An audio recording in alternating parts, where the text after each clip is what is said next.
नमस्कार सबैमा। आज सन्डेको दिन सुभाषजी साथ हाम्रो टिम जाँदैछ गुल्मी सम्पर्क समाजको नयाँ सालको आदान प्रदान र वार्षिक अधिवेशन अटेन्ड गर्नलाई। यो कहाँ हो सुभाषजी हामी जानलाई कहिले? चिराग दिल्ली। हजुर, चिराग दिल्ली। आजको खास प्रोग्राम के रहेछ?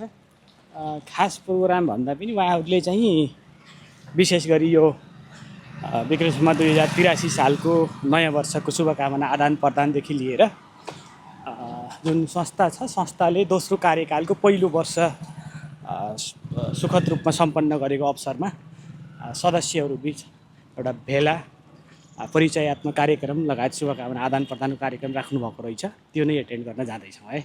ओके, अब हामीले भरतजीलाई पिक गर्दै अब जाउँ है त, उहाँ गएर देखाउँला कस्तो हुन्छ। आज यो हाम्रो टोली प्राइभेट गाडीमा अब हाम्रो आज आफ्नै संस्थाको वार्षिक उत्सवमा सहभागिता दिनका लागि जाँदैछौँ। हाम्रो ब्याक साइडमा देख्न सक्नुहुन्छ हाम्रा अग्रजहरू, उहाँसँग हामी केही कुरा गर्न चाहन्छौँ। सुभाजी, यसो के कस्तो कार्यक्रममा के हो जानकारी दिनुहोस् न प्लिज। नमस्कार सबैजनालाई। आज हामी यो गुल्मी सम्पर्क समाज भारतले नयाँ दिल्लीको चिराग दिल्ली स्थित आयोजना गरेको जुन यो विक्रम 2083 सालको नयाँ वर्षको शुभ अवसरमा शुभकामना आदान प्रदान कार्यक्रम तथा संस्थाको दोस्रो कार्यकालको पहिलो वर्ष सम्पन्न भएको अवसरमा जुन संस्थाका सदस्यहरू त्यहाँनिर ग्यादरिङ हुने र एक आपसमा परिचयात्मक कार्यक्रमदेखि लिएर शुभकामना आदान प्रदान गर्ने कार्यक्रम छ। त्यही कार्यक्रममा हामी पनि उपस्थिति जनाउनको लागि हाम्रो टिम चाहिँ त्यहाँनिर पुग्दैछ है।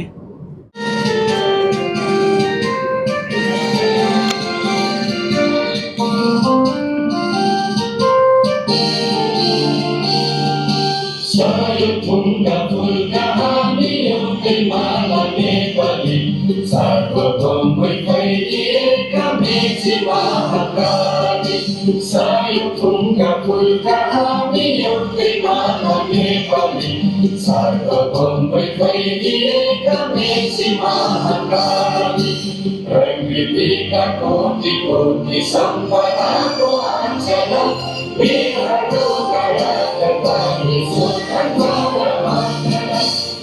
भूमि शान्ति भूमि तारी पानी बना, अखण्ड यो प्यारो हाम्रो मातृभूमि नेपाल। बहु जाति भाषा धर्म संस्कृति छ विशाला, जय जय नेपाल।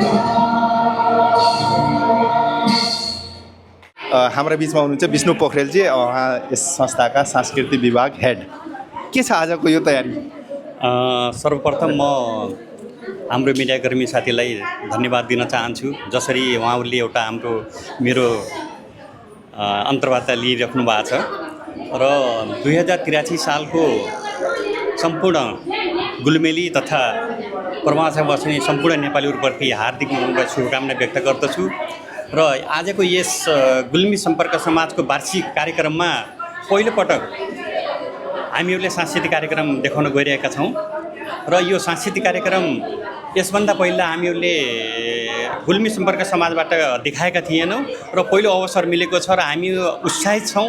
र यसभन्दा पहिला हामीले 3 तारिकको दिन नेपाली दूतावासले हामीलाई निमन्त्रणा दिएको थियो होलीको शुभकामनामा र हामीहरूले त्यसमा सांस्कृतिक कार्यक्रम देखाएका थियौँ र त्यसलाई निकै जताकतैबाट हामीहरूलाई एउटा सराहनीय गरेको थियो, प्राप्त भएको थियो।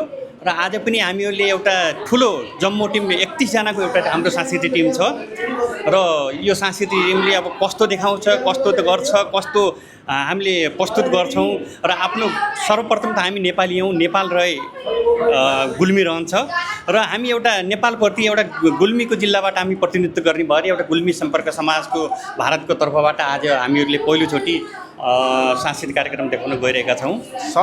गुल्मी भनेको त सांस्कृतिक क्षेत्रमा अब्बल नै छ होइन? हजुर बिल्कुल छ। गुल्मी एउटा महत्त्वपूर्ण स्थान पनि हो। गुल्मीले धेरै चिजहरू जन्माएको छ, जस्तै गुल्मी एउटा पर्यटकीय स्थल पनि छ, रुडु क्षेत्र छ हाम्रो गुल्मीमा, रेसुङ्गा छ, त्यसै गरेर धुर्कोट गाउँपालिकाको गुफा छ। यस्ता विचित्र पर्यटकीय स्थलहरू हामीहरूले त्यहाँ जताकति हामीले त्यसको पहिचान गरायौँ भने पार हाम्रो गुल्मीमा अलिकति रोजगारको व्यवस्था पनि हुनसक्छ होइन। हाम्रा गुल्मीका रेडीमाथितिर एउटा गुड व्यवसायहरूको पनि राम्रो उत्पादन छ। प्रवासमा बसेर गुल्मीलाई तपाईँले प्रमोट गर्नुभएको छ भन्न खोज्नुको यही हो? हजुर बिल्कुल त्यही नै हो होइन। हामीहरूले के चाहन्छ भने हामी जहाँ रहे पनि हामी नेपाली आफ्नो संस्कृति, आफ्नो कला, आफ्नो भाषा भुल्नु हुँदैन। हाम्रो सानसाना बालबच्चाहरूलाई पनि हामीले त्यो कला संस्कृति सिकाउनुपर्छ। त्यो उदाहरण लिएर हाम्रो बिचमा अहिले पनि तपाईँले देख्नुहुनेछ 6 वर्षसम्मको बच्चाहरू हामीहरूले लिएका छौँ। तिनी कलाकार हाम्रो बिचमा छन् र हामीहरूले उनलाई एकदमै डिमान्ड भएको छ सर बाहिर। तपाईँ जानुहोस्, यहाँको बच्चाहरूको कभरेज हामी गर्नेछौँ। यसको लागि धन्यवाद, धेरै धेरै समय दिनुभयो, एकदम व्यस्त हुनुहुन्छ तपाईँ, धन्यवाद सर। अब म बसेर पनि अब उस्तै पर्ने नि मै अल्को छु होइन। यति सानी नानी भारत प्रवासमा हाम्रो नेपाली कला संस्कृति वेशभूषा भन्नुहोस् चिटिक्क परेर अब लजैन नानी। नानीको घर कहाँ हो? मेरो घर नेपालमा अर्घाखाँची। यो अर्घाखाँची यो गुल्मी कसरी गुल्मीमा? नाच्न पर्छ, राम्रो लाग्छ मलाई नाच्न। कला देखाउनका लागि आजको यो कार्यक्रममा आउनुभएको तपाईँ होइन? हजुर, मलाई नाच्नको लागि राम्रो लाग्छ, कलाकार देखाउने यस्तै। भरतजी बिहान 10 बजीदेखि सुरु भयो कार्यक्रम, अहिले 11:30 बजिसक्यो। यति पनि अलिक ग्यादरिङ नभए जस्तो लाग्छ है तपाईँलाई? अब आउँदैछन्, अब आज छुट्टीको दिन होइन। अब यताउता टाढाबाट कोही टाढा छन्। गुल्मीवासी भनेको यही चिराग दिल्लीमा मात्रै छैनन्, कोही नोएडाबाट आउने हो, कोही गुडगाउँबाट आउने हो, अलिकति समय लागिहाल्छ। यसै आजको ग्यादरिङ लगभग कतिको आसपास छ? लगभग 200 को ग्यादरिङ छ लगभग। र होल पनि राम्रो छ, यहाँको अब स्टेज पनि राम्रो सजाउनु भएको छ, राम्रो अब कार्यक्रम चलिरहेको छ, धेरै राम्रो छ।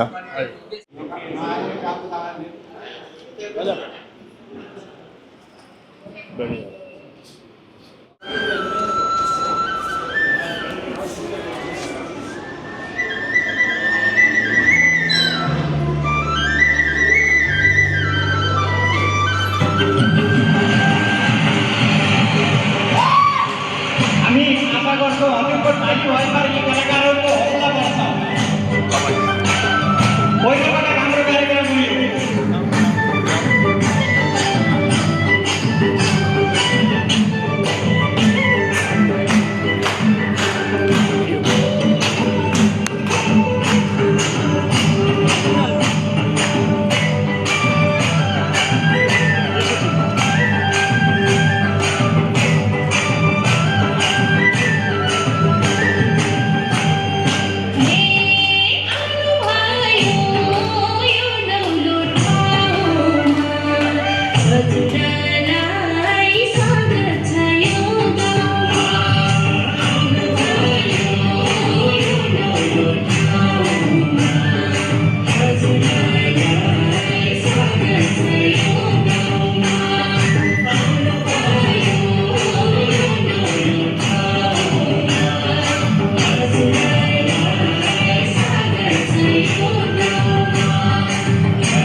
हामी यो गुल्मी सम्पर्क समाजको अहिले लन्च चलिरहेको छ।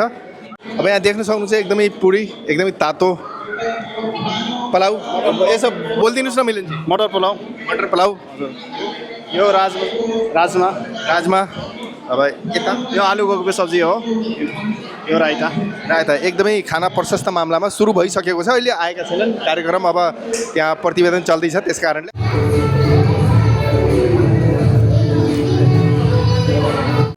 ज्यूहरू सबैलाई मैले धन्यवाद भन्न चाहेँ। तपाईँहरू चाहिँ मञ्चमा बिहानदेखिबाट विराजमान गरिराख्नु भएको छ। त्यसै क्रममा हाम्रा सम्पूर्ण सदस्यज्यूहरू जो कि आज यस मञ्चमा उपस्थित हुनुहुन्छ, यो वार्षिक सभा भनेर जो कि उहाँहरूलाई पनि म धन्यवाद भन्न चाहन्छु। लगतै 2083 सालको शुभकामना पनि सबै सदस्यज्यूहरूलाई चाहिँ दिन चाहन्छु। र आजको यो कार्यक्रम हाम्रो 1 सालको गतिविधि के कस्तो थियो भनेर चाहिँ प्रस्तुत गर्ने एउटा मौका पनि हो। र हामीले काम गरेका राम्रा नराम्रा तिता मिठा कुराहरू जो हामीले भोग्यौँ त्यो हजुरको सामु राख्ने पनि मौका हो। यो सबै हाम्रो कुराहरू सुनेपछि तपाईँले पनि तपाईँहरूको बोल्ने क्रम सुरु हुनेछ, जो कि हामीले चाहिँ संस्थालाई गरिराखेका छौँ। संस्थामा चाहिँ हाम्रो व्यक्तित्वहरूले तन मन धन लाएर यो संस्थालाई आज 14 साल पुरा गरेर 5वाँ सालमा प्रवेश गराउँदै हुनुहुन्छ। यो सबै तपाईँहरूले गराएको। मैले एक्लै, हामी यो कार्य समितिले मात्रै एक्लै गराएको होइन। तपाईँ सबैले तन मन धनले साथ दिनुभयो। तपाईँहरूले दिएको ऊर्जालाई हामीले चाहिँ त्यसलाई युटिलाइज गऱ्यौँ र चाहिँ अघि यो संस्थामा एउटा ठुलो भागीदारी तपाईँहरूको भएको हुँदा यो संस्थाले चाहिँ केही फड्को मार्न लागिरहेको छ जस्तो म महसुस गर्छु। र यसै क्रममा आजको हाम्रो केही प्रतिवेदनहरू छन्। वार्षिक प्रतिवेदन भनिन्छ हामीले। यो वार्षिक प्रतिवेदन म तपाईँको सामु राख्दैछु। हाम्रो कार्य समितिले के काम गर्नुभयो, हाम्रो सञ्चालन समितिहरूको दिशानिर्देशमा हामीले के काम गरियो, सहयोग समितिबाट हामीले के सहयोग पाइयो, 2 नगरपालिका 12 गाउँपालिका सहयोग समितिका यहाँ चाहिँ हाम्रा अग्रज भाइहरूले या दिदी बहिनीहरूले के सहयोग गर्नुभयो भन्ने म यो प्रतिवेदनबाट प्रस्तुत गर्दैछु, सबैलाई सुनाउँदैछु। केही राम्रा हुनन्, केही नराम्रा हुनन्, तिता मिठा खट्टा जो पनि छन् यसमा म प्रस्तुत गर्नेछु। तपाईँहरूले धैर्य धार्यता और शान्त वातावरणमा सुनिदिनु होला। 2टा कुरा, आज यत्रो हल हामीहरू चाहिँ पार्कमा बस्थ्यौँ। पार्कबाट चाहिँ कार्यक्रम सञ्चालन गरेको हो। दिदीबहिनीहरूको लागि चाहिँ वार्षिक 30 कार्यक्रमहरू चाहिँ हामीले हलमा गर्ने गर्थ्यौँ। हामीसँग आर्थिकको कमी भयो हुँदै पनि हामीहरूले चाहिँ यो जमर्को गरिरहेका छौँ। अब भर्खरै हामी अब कार्यक्रमबाट छुट्टिएर आएका छौँ। कार्यक्रम चाहिँ एकदमै राम्रो भयो। नेपाली कला संस्कृति वेशभूषा सानसाना हाम्रा बहिनीहरू कार्यक्रममा अब लेखाजोखाको प्रतिवेदन पनि सुनियो। एकदमै राम्रो थियो। होल पनि राम्रो थियो, व्यवस्थापन राम्रो थियो। आज हामी एकदमै सौभाग्य छौँ। हाम्रा बिचमा हुनुहुन्छ हाम्रा आदरणीय अग्रज, हाम्रा अभिभावक, समाजसेवी र यो संस्थाका पनि अभिभावक हुनुहुन्छ। सानैदेखि हामीलाई मार्गदर्शन दिनुभएको छ योगराज अर्यालजी। उहाँले पनि संस्थाका आजको कार्यक्रमको बारेमा अझ उहाँले राम्रो रिभ्यू दिनु भने अझ राम्रो हुनेछ। धन्यवाद बाबु। पत्रकार भाइहरूलाई म मेरो तर्फबाट र अब आज यसै संस्थाको कार्यक्रम भएको कार्यक्रमको हैसियतले गुल्मी सम्पर्क समाजको तर्फबाट त्यस संस्थाको म सल्लाहकारको हैसियतले मैले धन्यवाद दिन चाहेँ। कार्यक्रम राम्रो थियो। यो संस्था गुल्मी सम्पर्क समाज भनेर एउटा गुल्मीको जस्तो भएको छ। टोटली त्यहाँ उपस्थित जनसमुदायहरू लगभग गुल्मीकै हुनुहुन्थ्यो। 1-8जना अतिथिहरू कहीँ बाहिरबाट आएको भए पनि गुल्मीकै हुनुहुन्थ्यो र कसैले चाहिँ सांस्कृतिक कार्यक्रममा मनोरञ्जन गरिरहे र महिला परिवारको धेरै उपस्थिति राम्रो उपस्थित थियो र यस कार्यक्रममा धेरै रोचक कार्यक्रम राखेका छन् साथीहरूले। अब यस्तै अब यो प्रथम अधिवेशन पश्चातको यो पहिला वार्षिक भेला हो जहाँसम्म मलाई लाग्छ र यस्तै कार्यक्रमहरू राखिरहेका छन् साथीहरूले, गरेका छन्, राम्रै छ। अब कामको दौरानमा काम गर्दा गर्दै कोही राम्रो कोही नराम्रा चाहिँ निपक्षहरू आइरहन्छन्, भए पनि राम्रै छ। साथीहरूको भाइहरूको पनि धेरै सहयोग मिलेको छ र खास गरेर हाम्रा सञ्चारकर्मी साथीहरूको धेरै सहयोग छ भन्ने मैले यस समितिका साथीहरूसित पनि सुनिराखेको छु मैले र आगामी दिनभरि यस्तै सहयोग गरिरहनु, हाम्रो संस्थालाई अगाडि बढाउँदै जानु, यति भन्दै म धेरै बोल्न चाहिनँ बाबु। धन्यवाद। हाम्रो बिच सुभाषजी पनि हुन्छ। सुभाषजी, तपाईँ र म त कार्य समितिभित्र पनि छौँ, हुँदाहुँदै पनि हामीले जुन योगदान दिन पर्ने हो त्यो दिन सकेका छैनौँ, कार्यव्यस्तता, काम यताउता। तर पनि संस्थामा भएका हाम्रा युवा साथी भन्नुहोस्, अग्रज आदरणीय उहाँहरूको जुन एउटा महत्त्वपूर्ण योगदान दिनुभएको छ, कतै पनि ती युवा भएर पनि हामीले योगदान दिन सकेका छैनौँ, तर उहाँहरूले त्यो कमी कमजोरी सम्पूर्ण पूर्ण गर्नुभएको छ। के भन्न चाहनुहुन्छ उहाँहरूलाई? धन्यवाद भरतजी। हाम्रो चाहिँ आजको बिहानको करिब 11 बजेको यात्रा हो। हामी विशेष रूपमा चाहिँ आज गुल्मी सम्पर्क समाज भारतले आयोजना गरेको जुन विक्रम सम्वत 2083 सालको नयाँ वर्षको शुभकामना आदान प्रदान कार्यक्रम र वार्षिक साधारण सभामा हामी उपस्थित भएर आयौँ। आज गर्व छ, मेरो बिचमा हुनुहुन्छ, मेरो लेफ्ट साइडमा आदरणीय व्यक्तित्व, मेरो अभिभावक, गुरु, जे भने पनि, बिनाजु जे भने पनि होइन, योगराज अर्यालजी हुनुहुन्छ। उहाँ चाहिँ गुल्मी सम्पर्क समाज भारतको सल्लाहकार विशेष सल्लाहकार हुनुहुन्छ। उहाँको नि हामी रिभ्यू सुन्यौँ, बुझ्यौँ। विशेष गरी भरतजी तपाईँले भनेको हामी हुनसक्छ अब सबैले सबै ठाउँ जतिखेर पनि उपस्थित हुन नसकेला, तर जसले चाहिँ सकिन्छ उसले चाहिँ आफ्नो ठाउँबाट कन्ट्रिब्युसन गरेकै हुनुहुन्छ साथीहरूले। आजको प्रोग्राम अत्यन्तै शानदार नै भन्नुपर्छ होइन। खानाको पनि व्यवस्था, अन्य चाहिँ म्यानेजमेन्ट सबै त्यहाँ चाहिँ उपस्थिति, सांस्कृतिक कार्यक्रम विशेष बेजोड प्रस्तुति, यी सबै चाहिँ अत्यन्तै एउटा विशेष गरी गुल्मेली, त्यसमा पनि नेपालीले जुन प्रवासमा आफ्नो संस्कृति कल्चरलाई जुन एउटा झल्को मेटाउने खाले कार्यक्रम त्यहाँ देखियो, त्यो चाहिँ अत्यन्तै एप्रिसिएटेड छ है। कार्यक्रम चल्दैछ, हामी अब हुँदाहुँदै हामी छुट्टियो। संस्थाले राम्रो काम गर्यो। अब यस्तै संस्था, यिनै संस्थालाई हेरेर ठुला संस्थाले पनि अब कलाकार बोलाउने गर्ने राम्रो हो। साथै आफ्नो स्थानीय कलाकारलाई आफ्नो वेशभूषालाई पनि अब त्यहाँ ठाउँ दिनुपर्छ भन्ने हाम्रो सोचाइ हो। यही सोच विचारका साथ हामी सबैसँग अब छुट्टिन्छौँ। धन्यवाद।